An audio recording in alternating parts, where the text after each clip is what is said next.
ওটু একাডেমিয়ার online platform বদমাসে তোমাদের আবারও স্বাগত। তো আজকে স্টাফ সিলেকশন কমিশনের প্রিভিয়াস ইয়ার কোশ্চেন নিয়ে আমরা আলোচনা করব। তো এখানে আমি যেটা করব বলে ঠিক করেছি সেটা হচ্ছে টপিক ওয়াইজ যে কোশ্চেনগুলো প্রিভিয়াস ইয়ার এসছে সেগুলো আমরা এক এক করে আলোচনা করব। যেমন ধরো কোনো একটা দিন ইন্দাস ভ্যালি সিভিলাইজেশন থেকে যা যা কোশ্চেন এসছে আমরা একটা জায়গায় আলোচনা করে নেব। কোনো একদিন মডার্ন ইন্ডিয়ান হিস্ট্রি থেকে এক জায়গায় আলোচনা করে নেব। তো আজকে আমরা যে বিষয়টা নিয়ে আলোচনা করব সেটা হচ্ছে প্রোটেস্ট্যান্ট রিলিজিয়ন। অর্থাৎ আমরা জানি প্রোটেস্ট্যান্ট রিলিজিয়ন বলতে বোঝায় যে বৌদ্ধ ধর্ম, জৈন ধর্ম, আজীবক ধর্ম, এইগুলো নিয়ে আমরা আলোচনা করব। তাহলে সবার প্রথমে বুঝে নিই যে নামটা কেন প্রোটেস্ট্যান্ট হয়েছে। প্রতিবাদী ধর্ম বাংলা বই পড়লে আমরা পেয়ে যাব। হিন্দু ধর্মের একটা ধর্ম, তার মধ্যে কিছু খারাপ এলিমেন্ট সময়ের সাথে সাথে চলে এসেছে। সেই খারাপ এলিমেন্ট গুলো যেমন caste system, child marriage, polygamy, এগুলোর বিরুদ্ধে প্রতিবাদ করে যে নতুন ধর্মগুলো গড়ে উঠেছিল সেগুলোকে আমরা বলবো প্রতিবাদী ধর্ম। এটা শুধু হিন্দু ধর্মের ক্ষেত্রে না, আমরা যদি দেখি অন্যান্য ধর্মের ক্ষেত্রেও এরকম প্রতিবাদ জানিয়ে প্রতিবাদী ধর্ম গড়ে উঠেছে। তোমরা যদি খ্রিস্টান ধর্মের ক্ষেত্রে দেখো তাহলে দুটো ভাগ রয়েছে, একটা ক্যাথলিক, একটা প্রোটেস্ট্যান্ট। ক্যাথলিক যারা পুরাতনপন্থী, যারা নতুন কিছু পরিবর্তন আনতে চেয়েছিল, তারা ইতিহাসে প্রোটেস্ট্যান্ট। ঠিক একই রকম ভাবে হিন্দু ধর্ম থেকে বেরিয়ে গিয়ে, বা বলতে পারো সোজা ভাষায় হিন্দু ধর্মের বেশ কিছু কুসংস্কার তার বিরুদ্ধে প্রতিবাদ করে যে নতুন ধর্মগুলো গড়ে উঠেছিল সেগুলো হচ্ছে প্রতিবাদী ধর্ম। তো আমরা সেই প্রতিবাদী ধর্ম থেকে স্টাফ সিলেকশন কমিশন কি ধরনের কোশ্চেন করেছে বা কি ধরনের কোশ্চেন আসতে পারে সেগুলো আমরা আলোচনা করব। চলো চলে যাই প্রথম কোশ্চেন। ফার্স্ট কোশ্চেন যেটা রয়েছে সেটা হচ্ছে Gautam Buddha gave his first সারমন। প্রশ্নটা করছে যে গৌতম বুদ্ধ প্রথম সারমন বা ধর্ম কোথায় দিয়েছিলেন। দেখো, গৌতম বুদ্ধা ইনিশিয়াল স্টেজে বাড়ি ছেড়ে বেরিয়ে গেলেন। বাড়ি থেকে বেরিয়ে গিয়ে উনি বোধ গয়া, যেটা বিহারে, সেখানে বোধি অর্জন করলেন। গৌতম হয়ে গেলেন বুদ্ধা, মানে নলেজেবল পার্সন। এই যে নলেজটা তিনি পেলেন, এই নলেজটা তিনি প্রথমবার কোথায় দিলেন এটাই তোমাদের জানতে চাওয়া হয়েছে। তো গৌতম বুদ্ধা জ্ঞান অর্জন করলেন কোথায়? বোধ গয়া বা বোধি গয়া। এবং প্রথম যে জায়গায় উনি ধর্ম দিচ্ছেন, গৌতম বুদ্ধ যে নলেজ পেয়েছিলেন সেই নলেজটাকে আমরা বলছি আর্য সত্য, ফোর নোবেল ট্রুথ। এই জ্ঞানটা প্রথম দিচ্ছেন উনি উত্তরপ্রদেশের সারনাথ নামক একটি জায়গায়, একটি ডিয়ার পার্কে। উনি এই জ্ঞান বা ওনার যে বোধি অর্জন করার পর যে নলেজ এসেছেন সেই নলেজটা দিচ্ছেন সারনাথ। সুতরাং আনসার হয়ে যাবে সারনাথ। এক মিনিট, তো আনসার হয়ে যাচ্ছে আমাদের সারনাথ। সারনাথে গৌতম বুদ্ধ প্রথম জ্ঞান দিচ্ছেন, প্রথম ওনার যে নলেজ, ধর্ম, সেটা প্রচার করছেন। ইতিহাসে এটাকে আমরা বলে থাকি ধর্মচক্র প্রবর্তন। তো বাকি জায়গাগুলো দিয়ে আর কি কি কোশ্চেন আসতে পারে আমরা একটু দেখে নিই। চলো দেখো, রাজগৃহ বা রাজগীর, রাজগৃহ এটা হচ্ছে মগধের ক্যাপিটাল ছিল। 2 নম্বর রয়েছে বোধ গয়া। বোধ গয়াতে গৌতম বুদ্ধ নির্বাণ লাভ করেছিলেন। নির্বাণ লাভ করেছিলেন কোথায়? না, এই বোধ গয়াতে। এবং লাস্ট অপশন যেটা রয়েছে কুশীনগর। তোমরা জানো 16টা মহাজনপদ রয়েছে। 16টা মহাজনপদের মধ্যে আমরা পড়েছি দুটো রিপাবলিকান স্টেট রয়েছে, একটা হচ্ছে ব্রিজি, একটা হচ্ছে মল্ল। মল্ল বলে যে মহাজনপদ রয়েছে, সেই মল্ল মহাজনপদের দুটো ক্যাপিটাল ছিল। একটা ক্যাপিটালের নাম কুশীনগর এবং অপরটি পাওয়াপুরী। এই দুটো ক্যাপিটাল দিয়েই প্রশ্ন আসে, কারণ কুশীনগর বলে যে জায়গাটা, সেখানে গৌতম বুদ্ধ মারা গিয়েছিলেন। অর্থাৎ প্রশ্নটা এইভাবেও আসতে পারে যে গৌতম বুদ্ধ কোন মহাজনপদে মারা গিয়েছিলেন, তাহলে সরাসরি আনসার হয়ে যাবে মল্ল। আর যদি প্রশ্নটা এইভাবে আসে গৌতম বুদ্ধ কোথায় মারা গিয়েছিলেন, ডিরেক্ট তখন উত্তর হবে কুশীনগর। এ তো গেল একটি ক্যাপিটাল মল্লের দ্বিতীয় ক্যাপিটাল হচ্ছে পাবাপুরী। এই পাবাপুরীতে মারা গিয়েছিলেন মহাবীর। অর্থাৎ মল্ল বলে যে মহাজনপদ রয়েছে, এই মল্ল মহাজনপদের দুটো ক্যাপিটাল, একটা হচ্ছে পাবাপুরী, একটা হচ্ছে কুশীনগর। এই পাবাপুরীতে মারা গেছেন মহাবীর, আর কুশীনগরে মারা গেছেন গৌতম বুদ্ধা।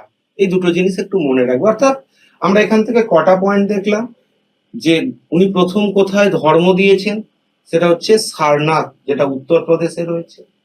দ্বিতীয় দেখলাম উনি জ্ঞান কোথায় অর্জন করেছিলেন, জ্ঞান যে দিলেন কোথায় অর্জন করলেন বোধ গয়াতে, যেটাকে বৌদ্ধদের ভাষায় বলা হচ্ছে নির্বাণ।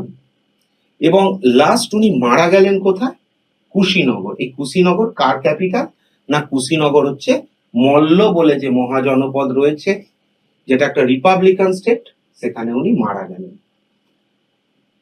চলো নেক্সট কোশ্চেনে আমরা চলে যাই।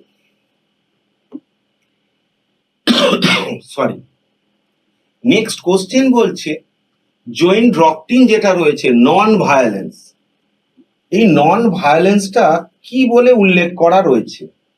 তো এই ডক্ট্রিন বোঝার আগে আমাদের বেশ কিছু জিনিস জেনে নিতে হবে। দেখো, স্বাভাবিকভাবে যদি প্রশ্ন করা হয় জৈন ধর্মের প্রতিষ্ঠাতাকে, তো এটা এক কথায় উত্তর দেওয়া বেশ কঠিন, কিন্তু কম্পিটিটিভে আমাদের উত্তর দিতে হবে। আমরা জানি জৈন ধর্ম টোটাল 24 জন ব্যক্তি তাদের সম্মিলিত প্রয়াসে তৈরি হয়েছে। এই যে 24 জন ব্যক্তি, তাদের আমরা বলছি তীর্থঙ্কর। তাহলে টোটাল জৈন ধর্ম, আজকে যে ফরম্যাটে আমরা দেখি জৈন ধর্ম, সেটা তৈরি করাতে 24 জন ব্যক্তির অবদান ছিল। এই 24 জন ব্যক্তিকে আমরা বলে থাকি তীর্থঙ্কর। এরকম এই যে 24 জন তীর্থঙ্কর আছে, তার মধ্যে সব থেকে গুরুত্বপূর্ণ হচ্ছে দুজন তীর্থঙ্কর, 23তম তীর্থঙ্কর এবং 24তম তীর্থঙ্কর। এই 23তম তীর্থঙ্কর জৈনদের 4টে ডক্ট্রিনস বা ফিলোসফি ফলো করতে বলে গেছিলেন, যেটাকে আমরা বলি চতুরিয়াম। এবং শেষ তীর্থঙ্কর মহাবীর, উনি 5 নম্বর জৈন ফিলোসফি যেটা অ্যাড করলেন। এখানে জানতে চাওয়া হয়েছে এই 5টা ফিলোসফির মধ্যে নন ভায়োলেন্স বলতে কোনটা বোঝানো হয়েছে। নন ভায়োলেন্স হচ্ছে অহিংসা বা অহিংসা। সো আনসার হয়ে যাবে বি। সোজা ভাষায় কি বললাম, জৈনদের টোটাল 24 জন তীর্থঙ্কর আছে। তোমাদের সবকটার নাম মনে রাখারও দরকার নেই, তোমরা মনে রাখবে প্রথম তীর্থঙ্কর ফার্স্ট, প্রথম জনের নাম মনে রাখবে, সেকেন্ড তীর্থঙ্করের নাম মনে রাখবে, 19 তীর্থঙ্করের নাম মনে রাখবে, 22nd মনে রাখবে, 23rd আর 24th। অর্থাৎ 4 আর 2 6টা নাম তোমরা মনে রাখবে। প্রথম তীর্থঙ্করের নাম হচ্ছে ঋষভনাথ, যাকে আমরা আদিনাথ নামেও চিনি। দ্বিতীয় তীর্থঙ্কর হচ্ছে অজিনাথ বা অজিতনাথ। 19 যিনি তীর্থঙ্কর রয়েছেন, এটা গুরুত্বপূর্ণ। তোমরা জানো জৈনদের দুটো ভাগ হয়েছিল, একটা হচ্ছে দিগম্বর, একটা শ্বেতাম্বর। দিগম্বরদের মতে 19 তীর্থঙ্কর ছিলেন একজন পুরুষ, আবার শ্বেতাম্বরদের মতে 19 তীর্থঙ্কর ছিলেন একজন মহিলা। তো আমরা ধরে নেব 19 তীর্থঙ্কর একজন মহিলা, যার নাম হচ্ছে মল্লিনা। যেটা কারা বলে থাকে মল্লিনা বলে থাকেন যারা শ্বেতাম্বর। আবার যারা দিগম্বর আছে তারা বলে থাকে না না, ওটা হবে মল্লিনাথ। তো 19 তীর্থঙ্করের নামটা আমরা একটু জেনে নেব। 22তম তীর্থঙ্কর যিনি আছেন তাকে বলা হয় নেমিনাথ, তার নাম হচ্ছে নেমিনাথ। মাইথোলজি বলে এই নেমিনাথ হচ্ছেন ভগবান কৃষ্ণের কাজিন। 23তম তীর্থঙ্কর যিনি রয়েছেন, দেখো 1 থেকে 22 যতক্ষণ আমরা পড়লাম, এদের কোনো সেই অর্থে হিস্টোরিক্যাল এভিডেন্স আমরা পাই না। 23 এবং 24তম তীর্থঙ্কর যাদের কিন্তু হিস্টোরিক্যাল এভিডেন্স আমরা পেয়েছি। 23তম তীর্থঙ্কর হচ্ছে আমাদের পারসনাথ বা পার্শ্বনাথ, 23তম তীর্থঙ্কর। ইনি উত্তরপ্রদেশের বারাণসীতে জন্মগ্রহণ করেছিলেন। ইনি জৈনদের কটা ফিলোসফি দিয়েছিলেন? ইনি 4টে ফিলোসফি দিয়েছিলেন। এবং পরে লাস্ট তীর্থঙ্কর মহাবীর একটা যোগ করলেন, অর্থাৎ জৈনদের কটা ফিলোসফি রয়েছে, ডক্ট্রিন রয়েছে?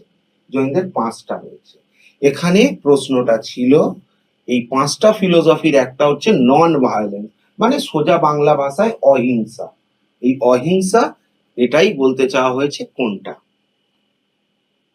নেক্সট কোশ্চেনে আমরা চলে যাব। নেক্সট কোশ্চেন রয়েছে বৌদ্ধিস্ট ত্রিপিটকে কোন ল্যাঙ্গুয়েজটা ব্যবহার করা হতো? এখানে আর একটা জিনিস বুঝতে হবে। দেখো, আমরা সকলেই জানি আমাদের হিন্দু ধর্মের ক্ষেত্রে, পার্টিকুলারলি পুজো অর্চনার ক্ষেত্রে সংস্কৃত ভাষাটা ইউজ করা হতো, কিন্তু সাধারণ মানুষের কথ্য ভাষা ছিল পালি ভাষা। আমি আগেই তোমাদের বলেছি যে প্রতিবাদী ধর্ম কেন, হিন্দু ধর্মের বেশ কিছু দৃষ্টিভঙ্গির বিরুদ্ধে এরা প্রতিবাদ জানিয়েছিল। তার মধ্যে একটা ছিল ল্যাঙ্গুয়েজ। আমাদের যে ল্যাঙ্গুয়েজ সংস্কৃত ব্যবহার করা হয়, সেই ল্যাঙ্গুয়েজে কি বলতে চাওয়া হচ্ছে সাধারণ মানুষের কাছে তা বোধগম্য ছিল না। ফলে গৌতম বুদ্ধ করলেন কি, ধর্মটা প্রচার করলেন যেটা সাধারণ মানুষের কথ্য ভাষা, যেটা সাধারণ মানুষ বুঝতে পারে। তাহলে আমাদের এখানে কোন ল্যাঙ্গুয়েজ চালু ছিল? পালি ভাষা। তো ফলে এটা লেখা হয়েছে কোন ভাষায়? ত্রিপিটক পালি ভাষায়। সো আনসার হয়ে যাবে ত্রিপিটক। চলো আমরা চলে যাই নেক্সট। নেক্সট কোশ্চেন বলেছে, who was the founder of Ajivaka sect?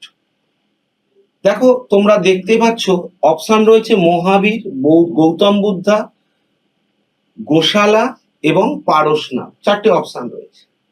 তো ফার্স্ট অপশন মহাবীর, তুমি জানো ইনি জৈন ধর্মের সাথে যুক্ত, তাহলে এটা হতে পারে না। 2 নম্বর বুদ্ধা, ইনি বৌদ্ধিস্ট রিলিজিয়ানের সাথে যুক্ত, তাহলে এটাও হতে পারে না। পারসনাথ সম্পর্কে আমি এই বললাম, ইনি হচ্ছেন 23rd তীর্থঙ্কর।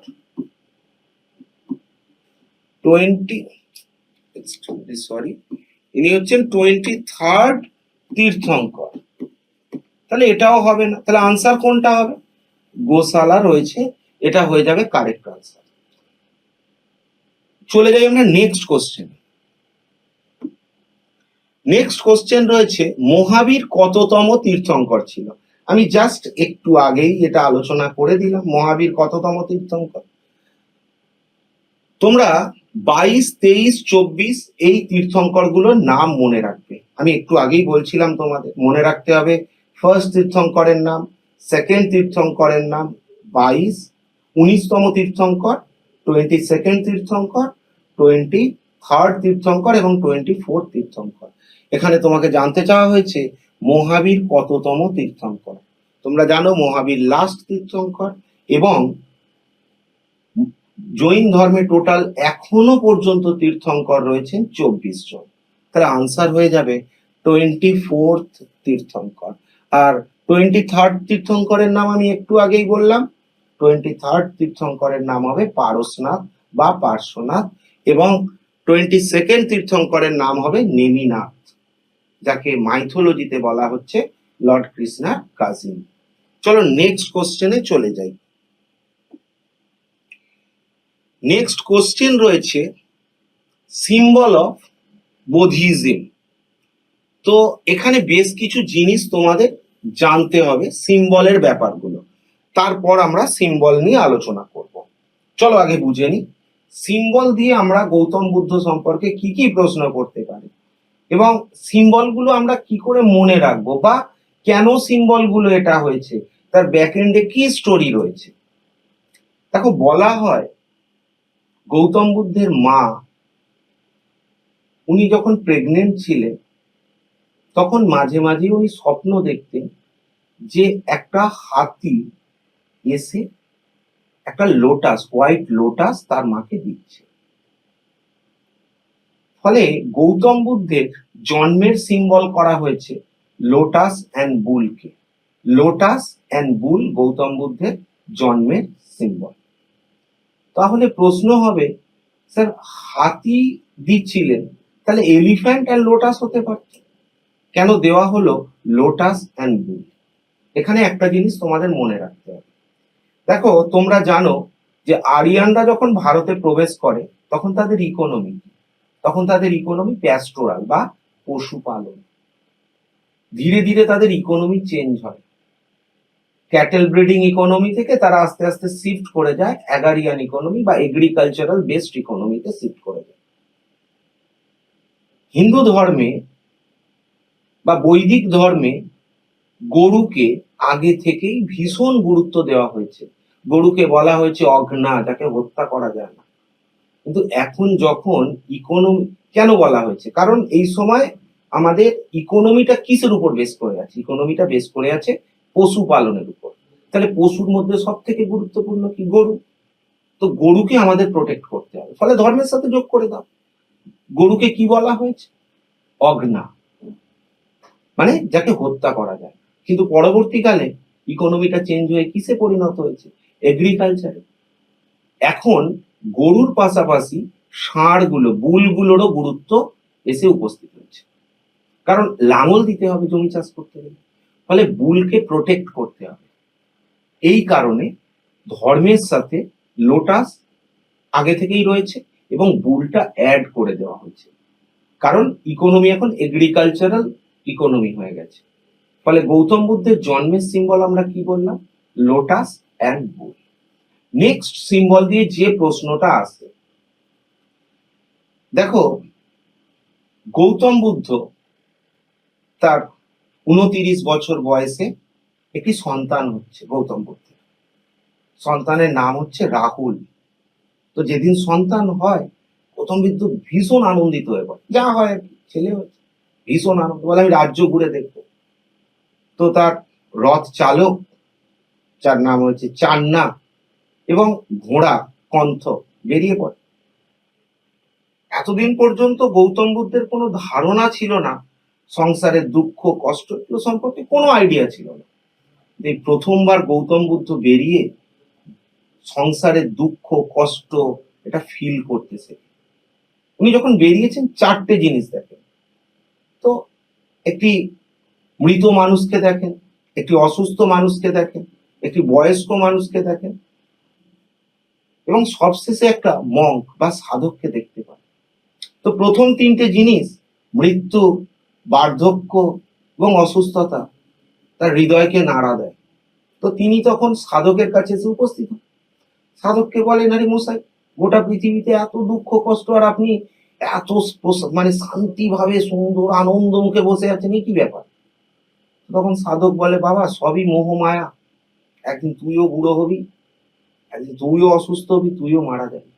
তো গৌতম বুদ্ধ ছেলের জন্মদিনের দিন এই চিন্তায় বাড়ি ফেরেন।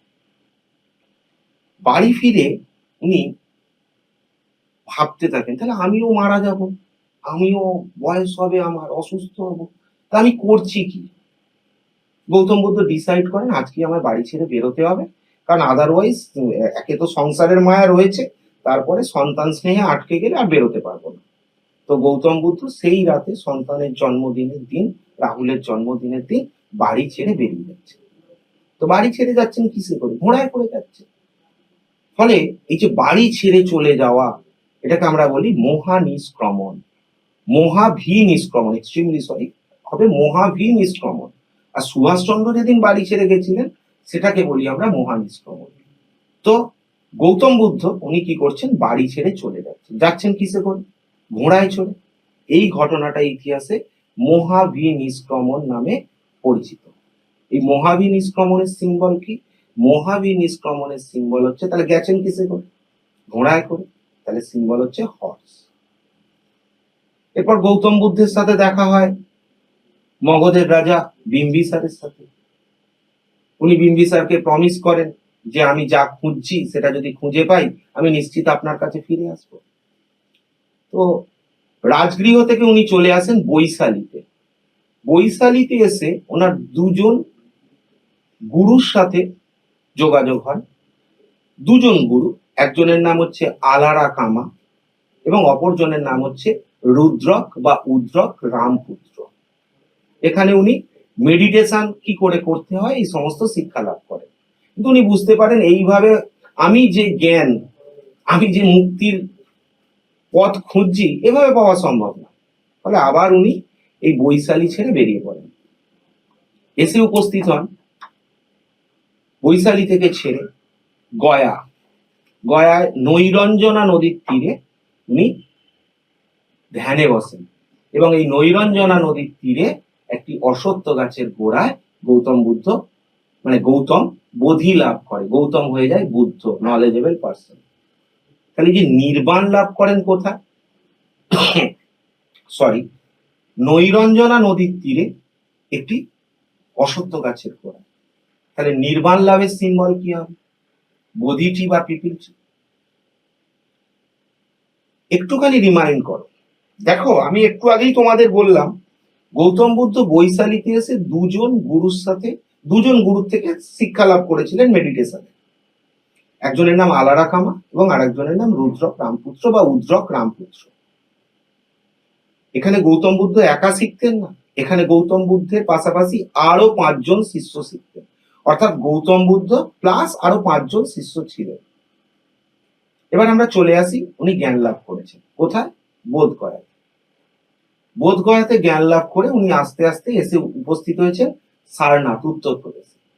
এখানে ওই পুরনো 5 জন বন্ধু যাদের সঙ্গে উনি ধর্ম শিক্ষা লাভ করছিলেন আলারা কামার কাছে, তাদের সাথে দেখা হয় এবং এই 5 জনকেই গৌতম বুদ্ধ বেছে নেন তার শিষ্য হিসাবে।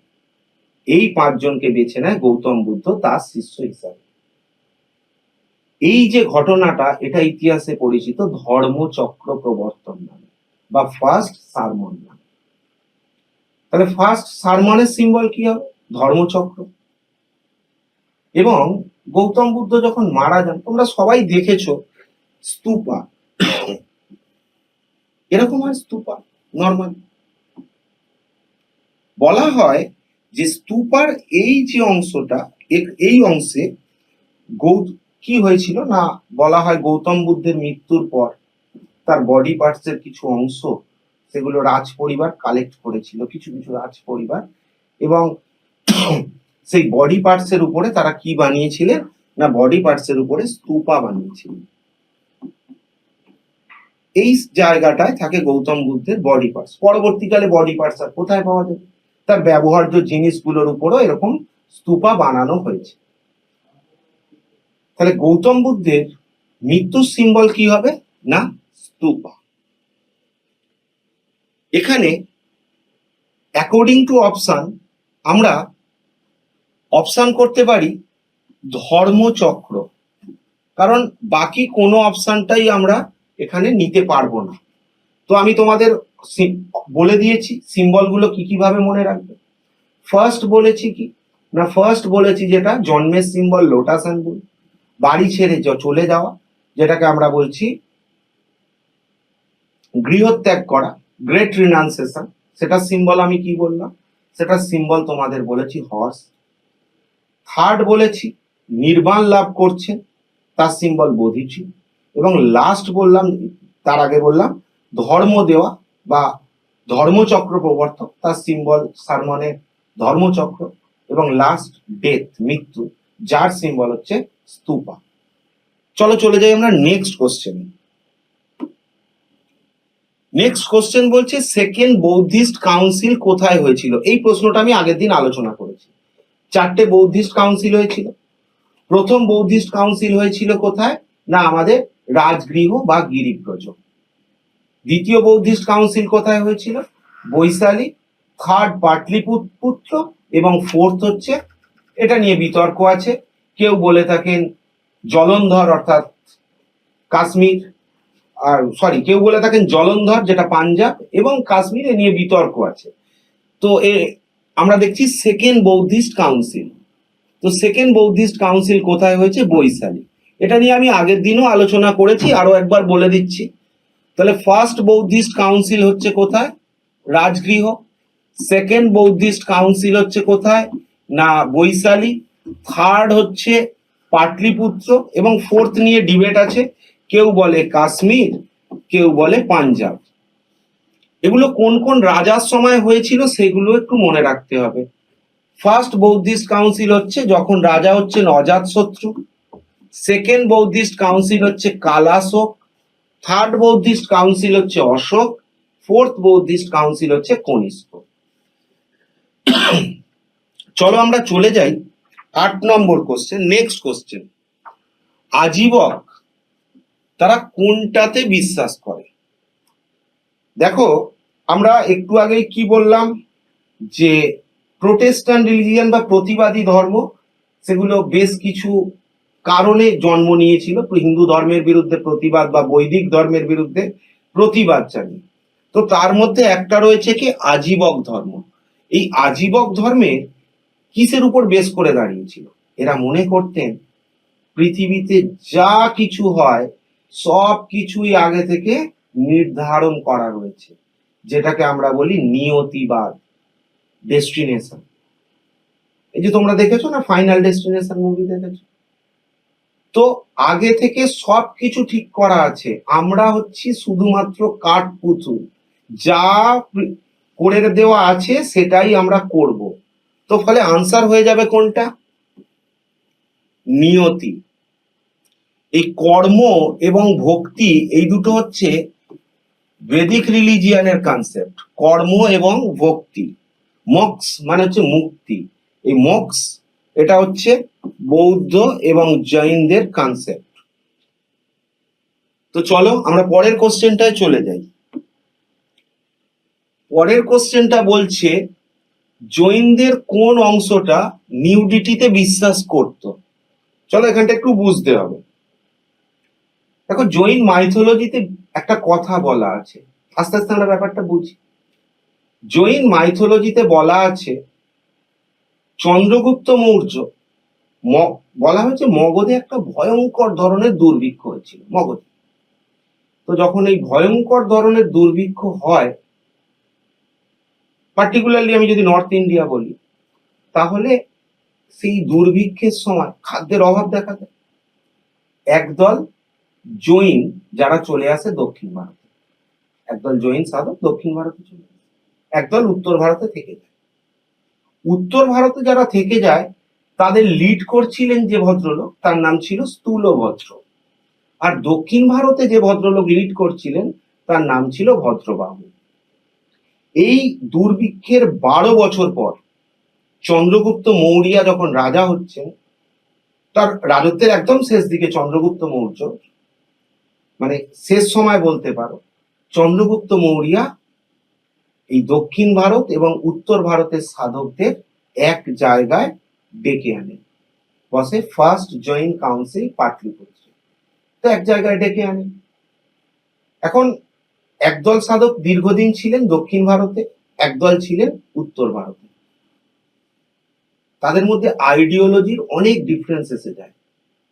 যারা দক্ষিণ ভারতে ছিলেন সেই ভদ্রবাহু বলেন, মানে যিনি দক্ষিণ ভারতের লিডার, তিনি বলেন যে কোনো কিছু আমাদের অধিকারে থাকা মানেই তার প্রতি আমাদের কি বেড়ে যাবে?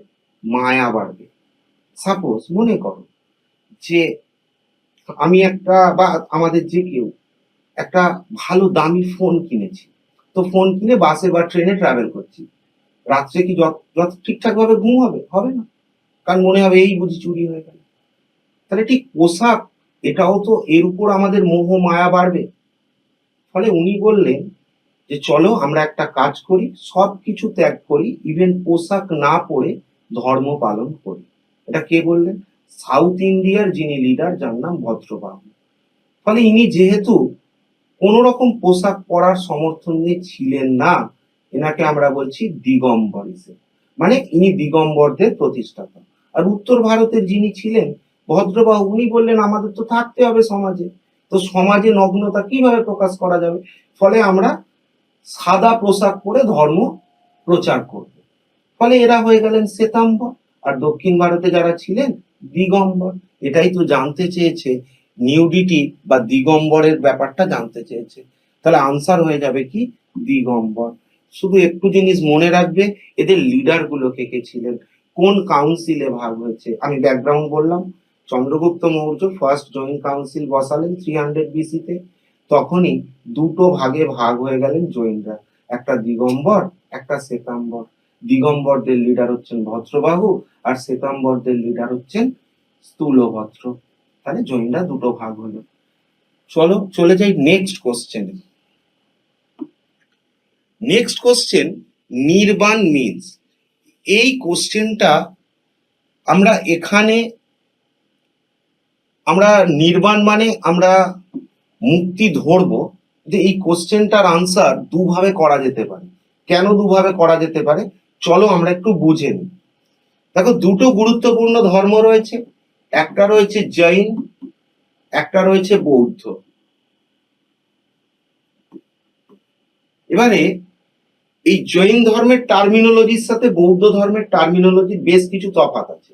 কি রকম তফাৎ? দেখো, আমরা যদি বলি নলেজ বা জ্ঞান অর্জন করা, আমরা যদি বলি ডেথ, মৃত্যু। আচ্ছা, জৈনরা নলেজ যেটা, এটাকে বলছে কৈবল্য। জৈনরা বলছে কৈবল্য, আর ঠিক এটাকেই বৌদ্ধরা বলছে নির্বাণ। আবার এদিকে দেখো, ডেথকে জৈনরা বলছে নির্বাণ, আর এরা বলছে মহাপরিনির্বাণ। সুতরাং এটা আনসার আমরা করেছি বৌদ্ধ ধর্ম ধরে, কিন্তু জৈনদের ভাষায় নির্বাণ বললে আমাদের উত্তর হয়ে যেত কিন্তু ডেথ। একটু ছোট্ট জিনিস মাথায় নিয়ে নাও, নলেজ, জৈনরা যখন জ্ঞান অর্জন করছে, ভাবো যদি বলে মহাবীর নির্বাণ লাভ করেছেন, কোথায়? তোমরা কিন্তু কোথায় জ্ঞান পেয়েছে বলবে না, তোমরা বলে কোথায় মারা গেছে। আর যদি বলে গৌতম বুদ্ধ কোথায় নির্বাণ লাভ করেছে, তোমরা তখন মনে করবে কোথায় জ্ঞান অর্জন করেছে। আশা করি আমি তোমাদের বোঝাতে পারলাম। চলো নেক্সট কোশ্চেনে চলে যাই। নেক্সট কোশ্চেন রয়েছে, গৌতম বুদ্ধা কোন ক্ল্যানে বিলং করত? তো গৌতম বুদ্ধাকে তোমরা জানো, গৌতম বুদ্ধাকে বলা হয় শাক্য মুনি।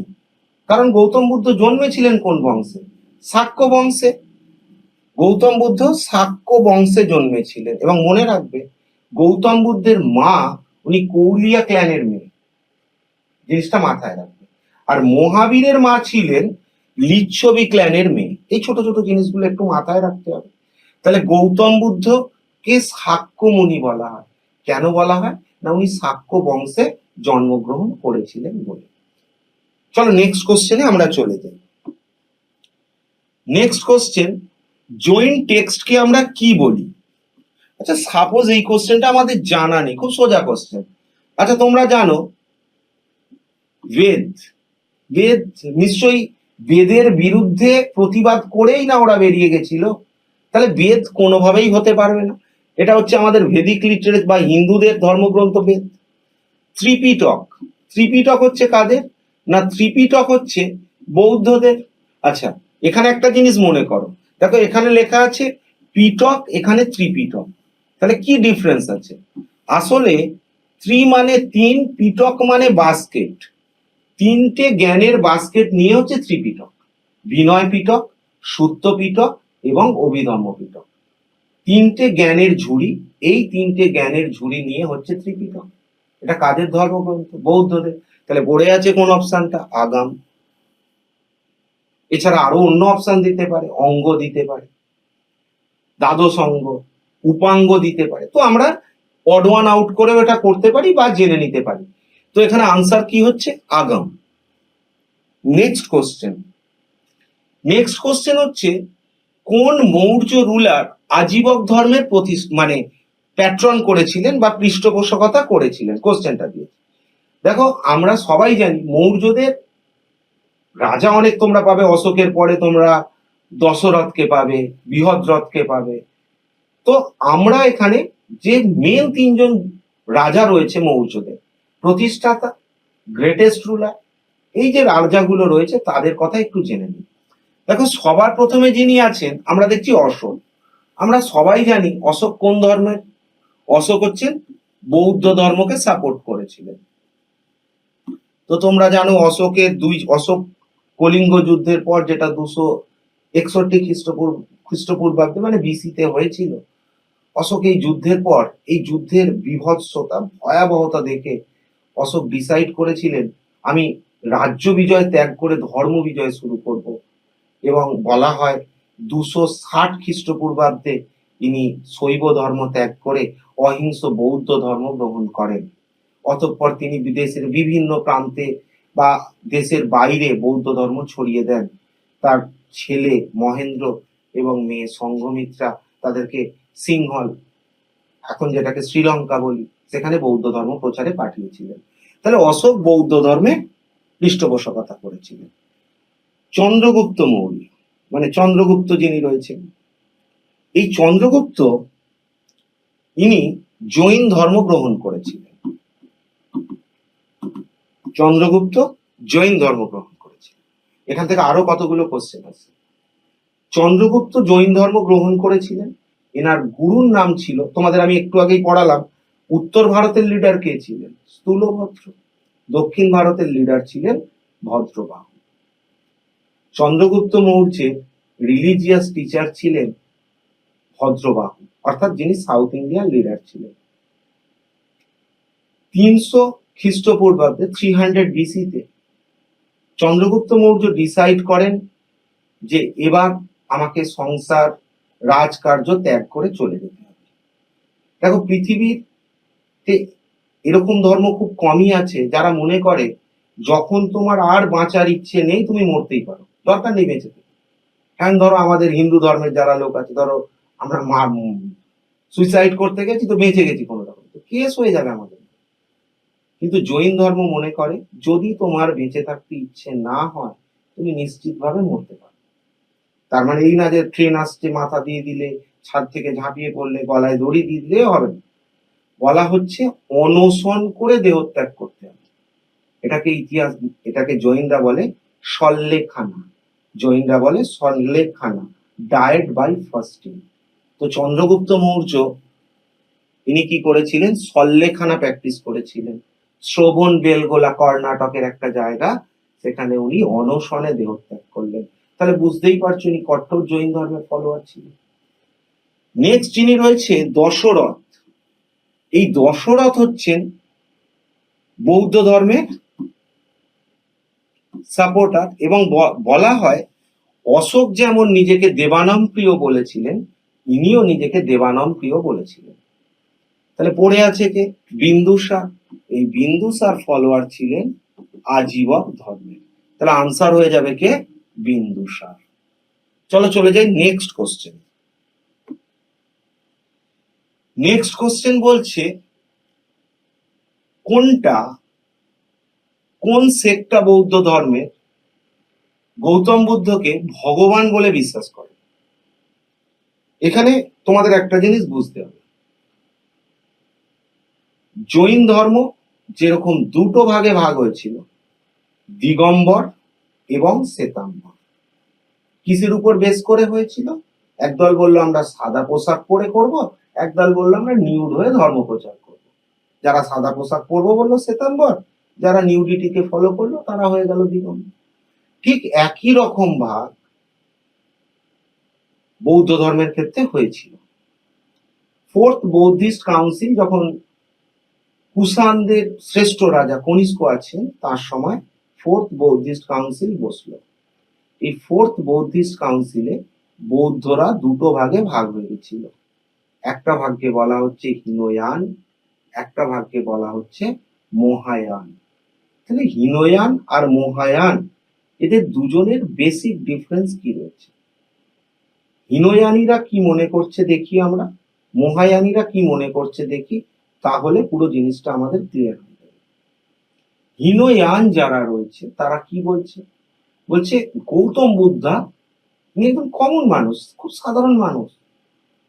উনি আজকে বুদ্ধ অর্থাৎ নলেজেবল পার্সন হয়েছে। কি করে হয়েছে? না, একাধিক স্টেপ ফলো করতে করতে হয়েছে। একাধিক স্টেপ ফলো করতে করতে। তাহলে আমরা যে কেউ যদি এটা ফলো করি তো তাহলে আমরা কি হতে পারি? বুদ্ধা হতে পারি, নলেজেবল পার্সন হতে পারি। অর্থাৎ বুদ্ধের পুজো করার দরকার নেই, ওনার পাথটাকে ফলো করো। আশা করি বোঝাতে পারলাম। আমি রিপিট করছি, হীনযানীরা কি বললেন যে গৌতম আমাদের মতোই একজন সাধারণ মানুষ রয়েছে, মানে উনি ছিলেন।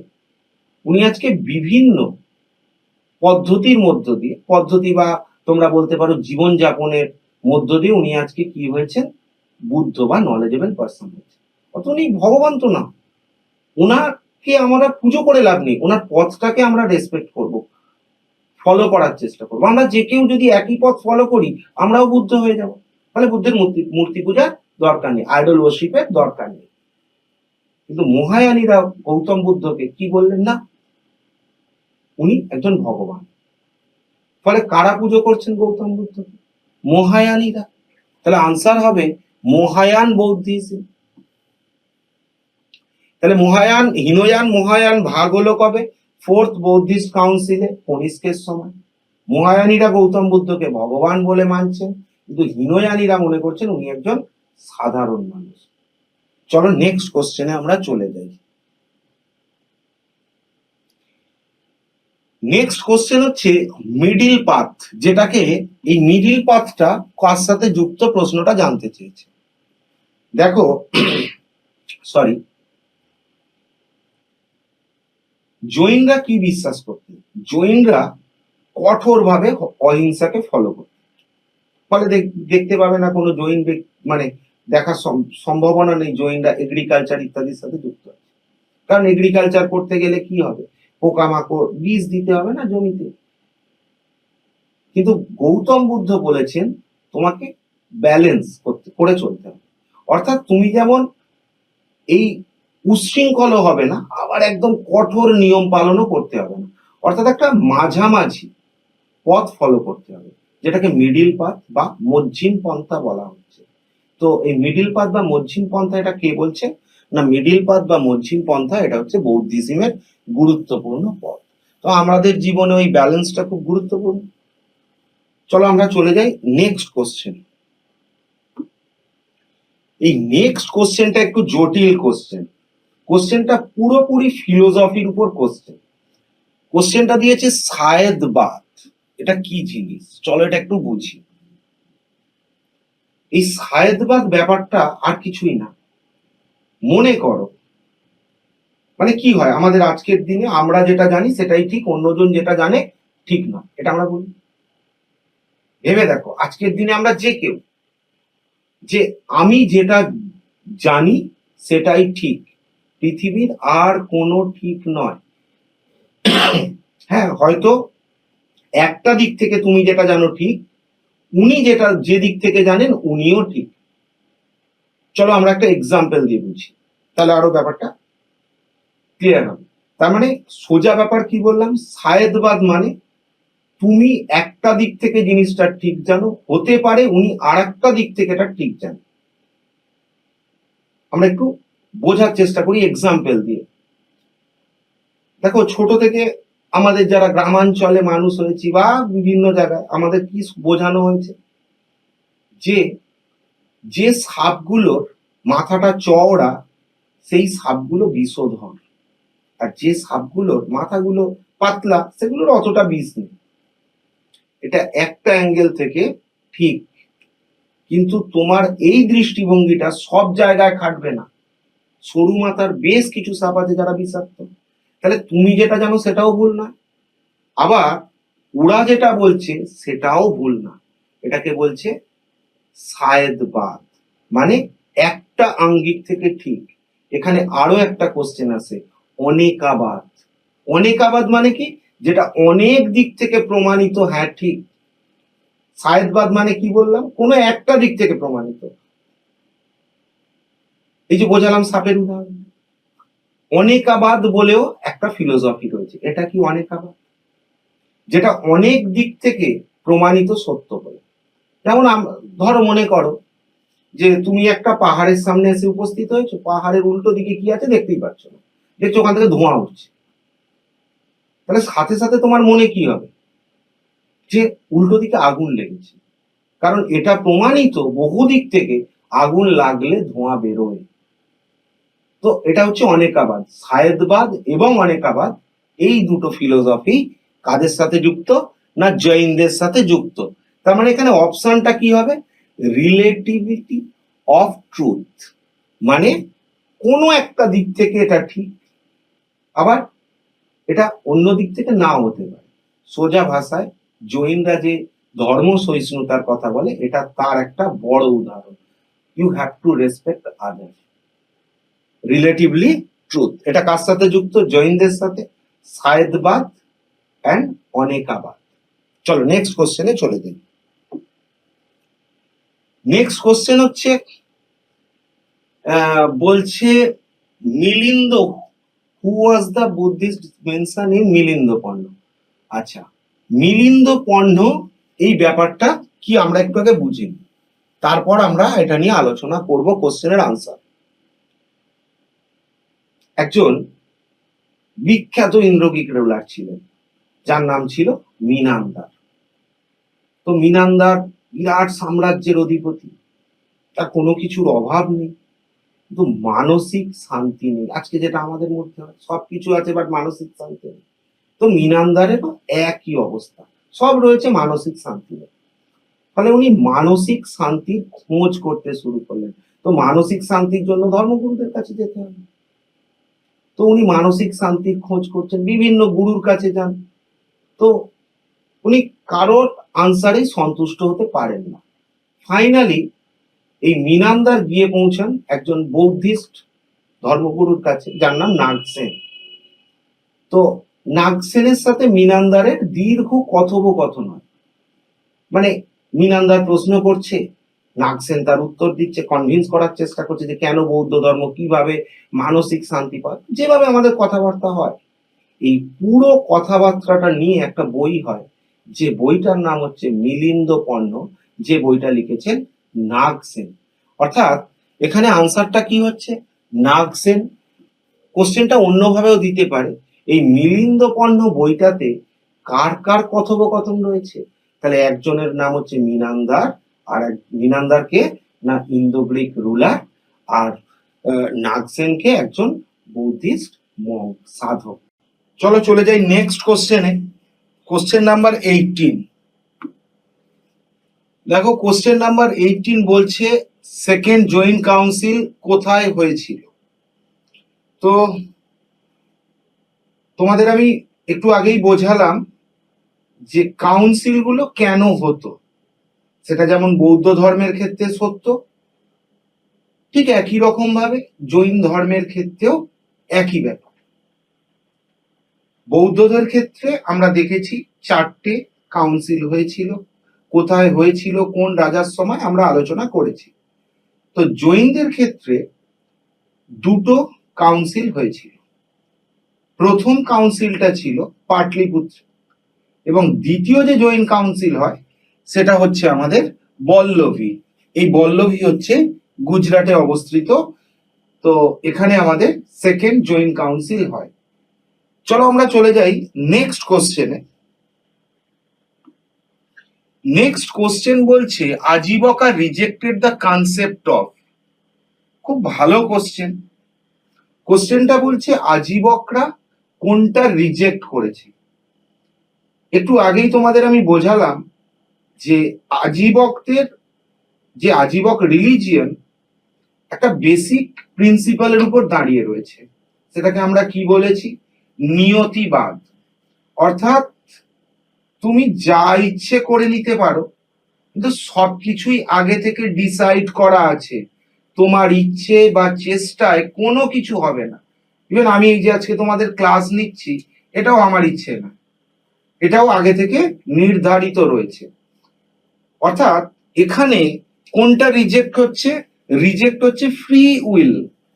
অর্থাৎ তোমার চিন্তা ভাবনা, তোমার কর্মপদ্ধতি সব কিছুই আগে থেকে ডিসাইড করা রয়েছে। এটাই বোঝাতে গিয়ে এখানে বলেছে ওরা নিয়তিবাদ। তো আনসার হয়ে যাবে সি। চলো চলে যাই নেক্সট কোশ্চেন। নেক্সট কোশ্চেন রয়েছে, the eight fold path is associate with. তোমরা জানো যে গৌতম তিনি নৈরঞ্জনা নদীর তীরে কঠোর তপস্যার মধ্য দিয়ে বুদ্ধত্ব অর্জন করেছিলেন। গৌতম হয়ে গেছিলেন বুদ্ধ। এই যে গৌতম বুদ্ধ হয়েছিলেন কঠোর তপস্যার মধ্য দিয়ে, তো তিনি বুদ্ধ হয়েছিলেন মানে কি? নলেজ বা জ্ঞান অর্জন করেছিলেন। এখানে গৌতম বুদ্ধ যে জ্ঞান অর্জন করেছিলেন সেটাকে আমরা বলি আর্য সত্য। এই আর্য সত্যেরই একটা সত্য হচ্ছে অষ্টাঙ্গিক মার্গ। কি ছিল আর্য সত্য? আর্য সত্য ছিল world is full of sorrow, পৃথিবী দুঃখময়। দুঃখের কারণ কি? বলছে ডিজায়ার, তৃষ্ণা is the cause of sorrow. Desire can be removed, এটা থেকে আমরা মুক্তি পেতে পারি। That's why we have to follow eightfold path বা অষ্টাঙ্গিক মার্গ। অর্থাৎ এই অষ্টাঙ্গিক মার্গ ফলো যদি আমরা করতে পারি তাহলে সমস্ত দুঃখ কষ্ট থেকে আমরা মুক্তি পাবো। এটা কোন ধর্মের কথা বলছে? এটা বৌদ্ধ ধর্মের কথা বলছে। অর্থাৎ আনসার হয়ে যাবে বৌদ্ধিজম।